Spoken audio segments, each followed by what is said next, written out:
Someone who's been charged with a drug-related crime should hire an attorney immediately. They need to make sure that the government can prove the case against them. In order to determine whether or not the government can do that, we've got to look at their evidence. Many times the government might conduct a search and seizure that's illegal or unconstitutional. If the search or seizure was unconstitutional, then we may be able to have the court throw that case out. The government's got to prove that they possessed the drugs. There may have been many people charged with the same drugs. The most common type of drug-related cases that we handle are possession of small quantities of drugs, normally possession of less than a gram. Those are the most common types of cases that people are charged with.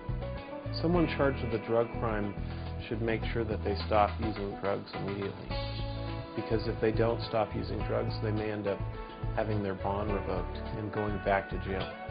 Many courts require that they be tested, that they take random urine tests as a condition of their bond.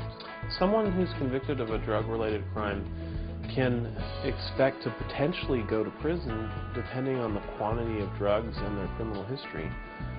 They also could potentially end up getting several years of probation where they have to do a lot of community service. In most federal criminal cases, the federal government is able to establish that someone was involved in the conspiracy or that someone's guilty. So the major issue normally is going to be what their punishment's going to be.